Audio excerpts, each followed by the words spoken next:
بہت شکریہ. I think یہ میرے خیال میں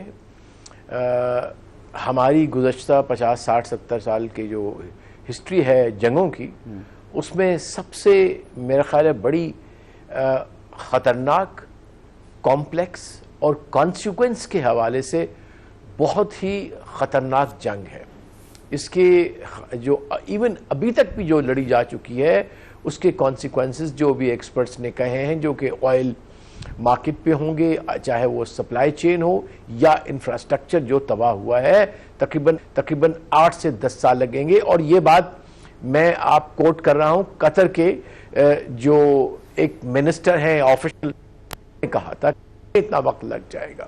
دیکھیں سوال بہت سارے میرے ذہن میں آتے ہیں، کیا یہ نقطۂ آغاز ایک اور بہت بڑی جنگ کا ہے؟ کیونکہ اس وقت جو اصل کانٹیکسٹ ہے وہ ہے کنٹرول آف ہارموز کا، اور وہ کنیکٹڈ ہے with the balance of power and security architecture جو کہ ویسٹ ایشیا میں اس وقت ایگزسٹ کرتا ہے، اور اس کی پوری انحصار یو ایس کے پورا جو ملٹری انفراسٹرکچر ہے اس کے ساتھ ہے. جائے کہ وہ ڈیمیج ہو چکا ہے لیکن it is not completely eliminated one, it has the potential to come back. اور پھر اب فیصلہ یہ کرنا ہے دونوں فریقین نے، خطے کے ملکوں نے اور دنیا نے، کہ کیا they are ready for a change of guard as far as the dominance of West Asia is concern.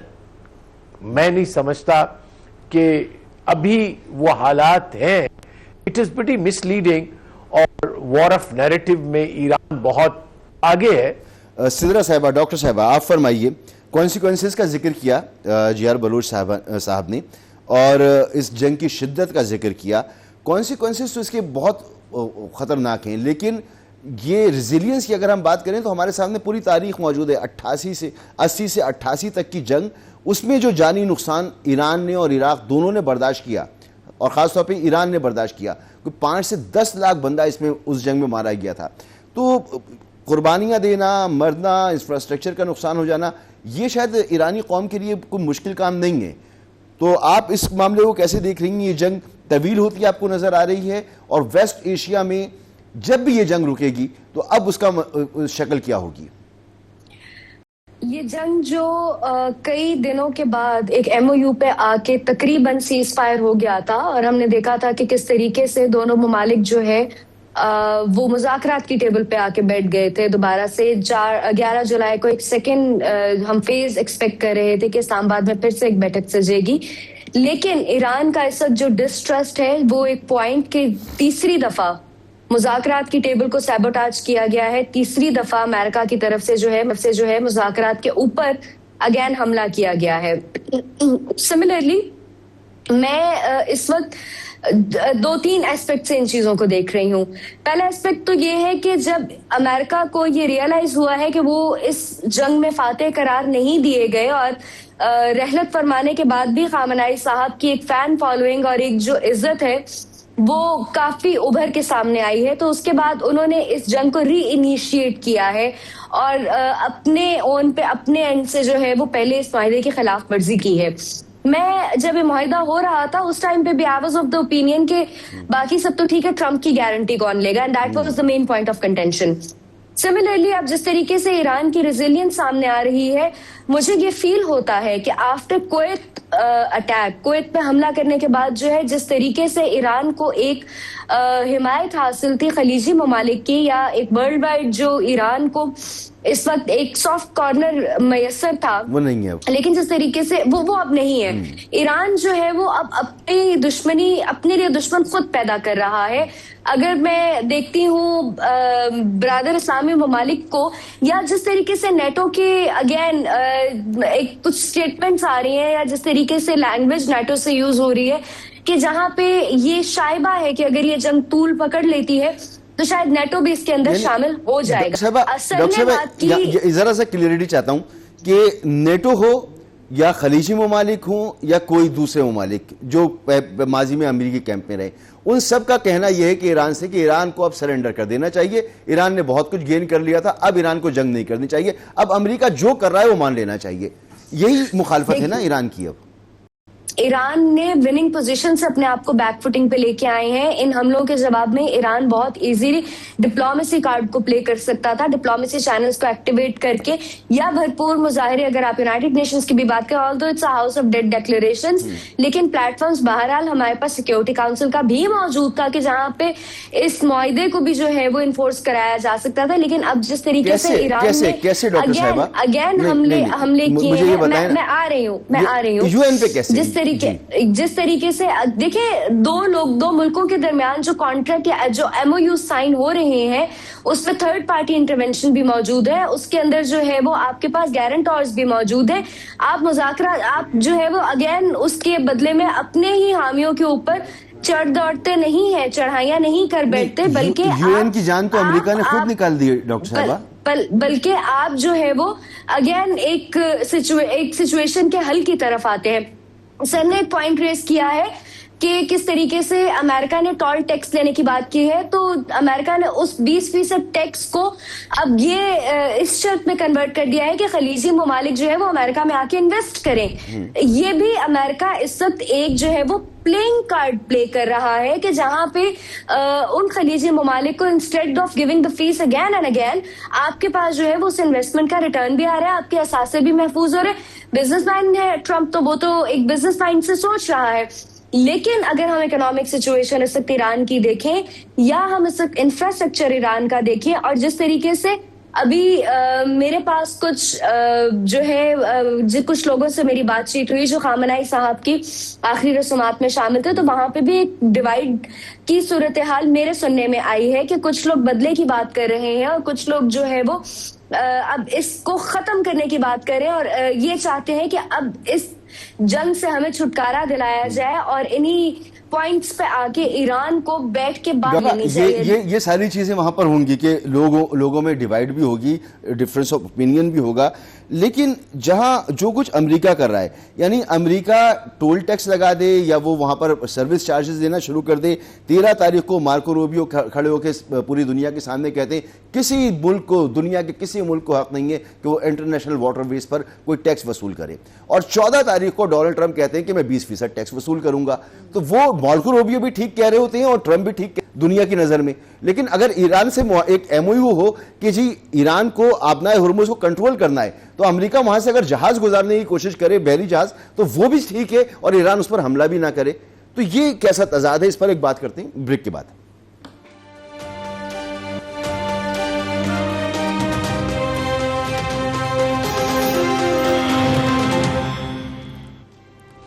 Welcome back. Iran نے ان ویسلز پر اٹیک کیا جو آبنائے ہرمز سے اس کی اجازت کے بغیر گزر رہے تھے. ایم او یو میں جو طریقہ کار موجود تھا اس پہ کنفیوژن تھی یا وہ جان بوجھ کر ہوا. بہرحال ایران نے پھر یہ ایکسیپٹ کیا کہ یہ ٹیکنیکل ایرر تھا کیونکہ آرڈرز دیے جا چکے تھے کہ کوئی بھی جہاز گزرے تو اسے ہٹ کرنا ہے. تو انہوں نے کہا کہ اس کو ریکٹیفائی کیا جا سکتا تھا، لیکن اس کے جواب میں بھرپور حملہ اور پھر حملے پر حملہ اور پھر 5 دن گزر گیا، مسلسل حملے ہو رہے ہیں. دنیا کی یہ توقع ہے ایران سے کہ وہ جنگ جو ایران نے، پوری دنیا کے ماہرین کہہ رہے ہیں ایران نے امریکہ کو ہرا دی تھی، اب وہ جنگ جیت میں بدل کر امریکہ کی جھولی میں ڈال دی جائے، ڈونلڈ ٹرمپ کو دے دی جائے. جی آر بلوچ صاحب، یہی معاملہ ہے کہ وہ جنگ جس کے نتیجے میں ایران نے یہ سب کچھ حاصل کیا، وہ سب کچھ حاصل کیا جس کی آفر اسے انقلاب ایران کے بعد سے لے کر آج تک موجود ہے کہ امریکہ کے کیمپ میں شامل ہو جاؤ، گریٹر اسرائیل کی راہ میں نہیں آؤ، سب کچھ مل جائے گا. وہ اس نے نہیں لیا، وہی اب جنگ کے نتیجے میں اسے مل رہا ہے. تو کہہ رہے ہیں کہ بہت کچھ حاصل کر لیا، اب اس کو امریکہ کو جو ہے وہ ونر ڈکلیئر کر دو. سر نہیں، ایسا نہیں ہے. میں نے عرض کیا کہ جنگ کے بعد صلح، اور صلح کے بعد جب دوبارہ جنگ شروع ہوتی ہے تو اس کا مطلب ہے کہ اب ان کے اہداف تبدیل ہو چکا ہے اور وہ دشمن کو مختلف طریقے سے نقصان پہنچانا چاہ رہے ہیں. مجھے یہ لگ رہا ہے کہ پہلے جنگ تھی what is called war of attrition in terms of human life and material. وہ امریکہ نے دیکھ لیا کہ ایران سہ سکتا ہے جو ہے وہ جانی نقصان اور مٹیریل نقصان. لیکن اب وہ اکنامک ایٹریشن، اس کا مطلب ہے جو آلریڈی کمزور ایران کی ہے جو معیشت، اس کو مزید اور بھی ختم کیا جائے. پھر دوسرا جو اس کی نئی اسٹریٹجی امریکہ کی ہے کہ from within the region resentment against Iran کرائی جائے. اور وہ کیسے ہوگی کہ پرووک کرو ایران کو، وہ لامحالہ اس سافٹ بیلی کو اٹیک کرے گا، اور Iran unfortunately exactly is fallen into their trap. اور آج ہم یہ جو پبلک پرسپشن دیکھ رہے ہیں کہ ایران کے فیور میں جو تھا وہ اب جو ہے وہ واپس چلا گیا ہے. لہٰذا میرے خیال میں اب امریکہ کے بھی اہداف زیادہ ہیں اور ایران کے بھی اہداف مختلف ہیں کہ اب شاید وہ جو کلیم کر رہا ہے، اور وہ جو ٹویٹ آیا تھا جواب میں پریزیڈنٹ ٹرمپ کے فارن منسٹر کا کہ Iran has been the guardian of the strait of Hormuz and shall remain so. تو اس کو میں یہ سمجھتا ہوں کہ یہ ایک نیا آبجیکٹو ہے ایران کا.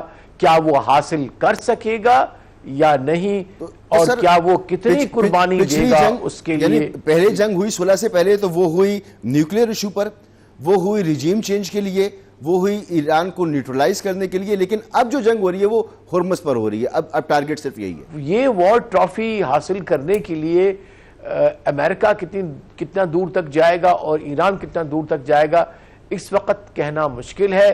لیکن چونکہ ہمارے پاس وقت کم ہوتا ہے اس لیے you might be asking me a question, تو میں خود ہی آپ کے سامنے عرض کرنا چاہ رہا ہوں کہ ابھی بھی راستہ کھلا ہے ایران کے لیے، امریکہ کے لیے اور ان لوگوں کے لیے جو اسٹریٹ آف ہارموز کو بجائے میدان جنگ بنانے کے اس کو ایک امن کی گزرگاہ بنا سکتے ہیں. اور وہ طریقہ کار ہے کہ ایک international maritime commission on the governance of strait of Hormuz بنایا جائے، جس میں انٹرنیشنل میری ٹائم آرگنائزیشن جو یو این کی سبسڈی ہے، گلف ریجن کی کنٹریز، ایران، چائنا، پاکستان، تمام جتنے بھی اس میں آنا چاہیں لوگ وہ اس میں شامل ہو جائیں اور واقعی اس کو ایک انٹرنیشنل گزرگاہ کہی جائے. لیکن ڈیفینیٹلی ایران کے اور عمان کے جو جیوگرافیکل پریویلیجز بنتے ہیں اس کا مطلب نہیں کہ کنٹرول ان کو دے دیں، لیکن جو پریویلیجز بنتے ہیں وہ ان کو دیے جائیں یا نہ دیں. اسٹریٹجک کنٹرول تو ان کے پاس رہے گا کیونکہ ان کی جیوگرافی ہے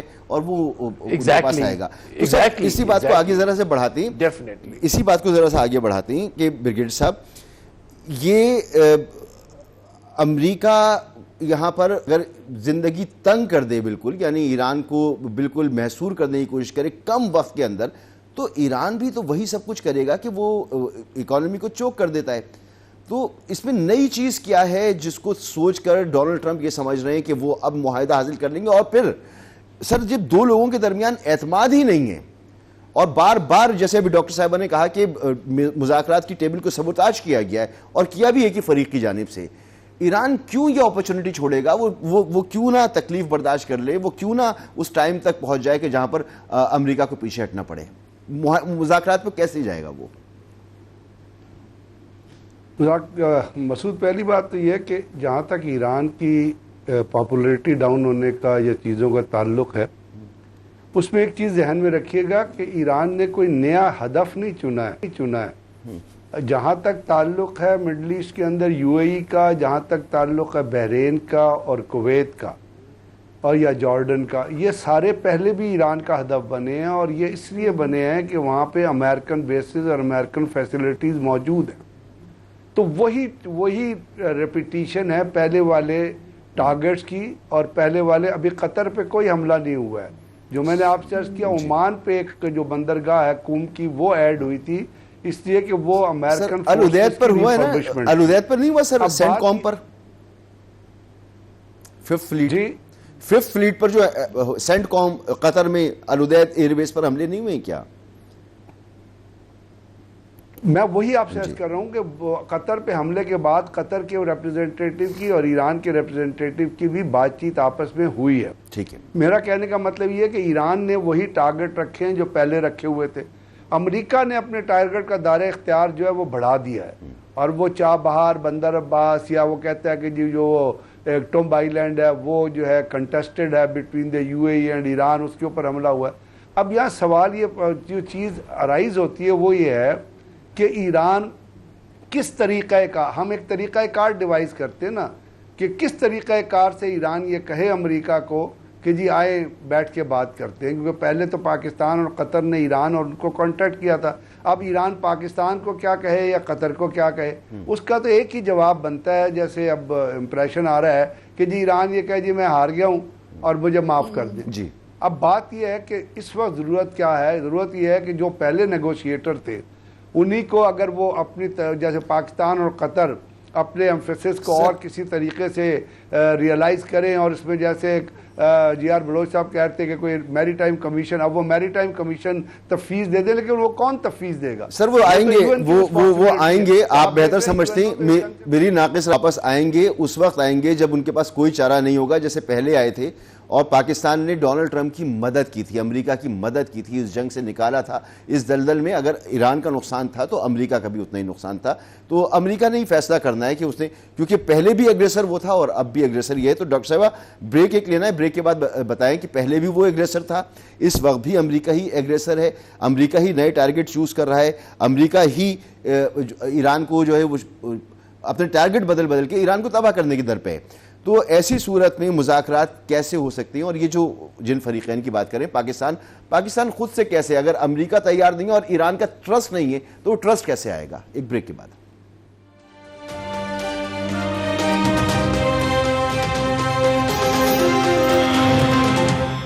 ویلکم بیک. ڈاکٹر صاحبہ پہلے بھی اگریسر ایران امریکہ تھا, اس وقت بھی امریکہ ہی ہے, لیکن مورد الزام ایران ہے, ٹرسٹ ہے نہیں. جو میڈیٹر تھے امریکہ کو انہی کے پاس آنا ہوگا, لیکن وہ کب آئے گا اس کے بارے میں نہیں, شاید وہ ایران جب فیصلہ کرے تب وہ. اب فیصلہ کس کے ہاتھ میں ہوگا, ایران کے ہاتھ میں ہوگا, امریکہ کے ہاتھ میں ہوگا؟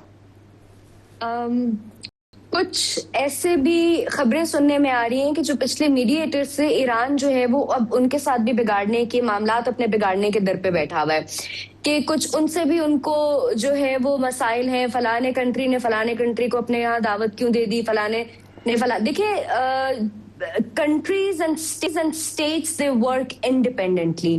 آپ کے یہ معاملات جو ہیں وہ ایک دوسرے کے ساتھ اس طریقے سے نہیں ہوتے کہ اگر فلانے ملک کو ہم نے اپنے پاس بلا لیا یا آپ نے اپنے پاس بلا لیا تو کل کو ہم اعتراض کریں گے کہ آپ اس کے پاس کیوں چلے گئے. تو ایک جو ساری سچویشن ایران نے اپنے لیے ڈیولپ کر لی ہے کہ جہاں پہ ایران کا اونٹ کسی کروٹ بیٹھنے کے لیے تیار نہیں ہے, اور امریکہ جو ہے وہ جو پوائنٹ آف اسٹرینتھ پہ نہیں موجود تھا, ایران پوائنٹ آف اسٹرینتھ پہ تھا, اب ایران پوائنٹ آف ویکنیس پہ آ رہا ہے اور امریکہ جو ہے وہ پوائنٹ آف اسٹرینتھ پہ جا رہا ہے. اگر میں صرف یہاں پہ دفاعی قوت کی بات نہیں کر رہی, میں صرف دفاعی قوت کی بات نہیں کر رہی, بلکہ میں یہ بات کر رہی ہوں کہ جس طریقے سے ایران کا ایک ٹیمپرامنٹ ہے towards this war, towards the escalation of this aggression, کہ جہاں پہ پہلے ہی ہاتھ ایران کو یہ چاہیے تھا کہ اگین انہی میڈیٹرز کو ایکٹیویٹ کرتے, انہی میڈیٹرز کو جو ہے وہ ایکسپرڈائٹ کرتے, انہی میڈیٹرز کو جو ہے وہ دوبارہ انوالو کرتے جنہوں نے پہلے جو ہے وہ ایران کی جنگ بندی کروائی. اسٹرینتھ سے ویکنس پہ کیسے آیا ہے یہ, یعنی کچھ بتائیں تو. میں وہی بتا رہی ہوں سر, اگر آپ تھوڑا سا سن لیں تو ایران جو ہے وہ اگین انہی میڈیٹرز کو انسٹیڈ کہ وہ دوسرے ممالک پہ یہ الزام لگاتا ہے کہ آج آپ نے جو ہے وہ یہاں پہ آخری رسومات اٹینڈ کی ہیں اور کل آپ نے جو ہے وہ فلانے صدر کو اپنے پاس دعوت کیوں دے دی.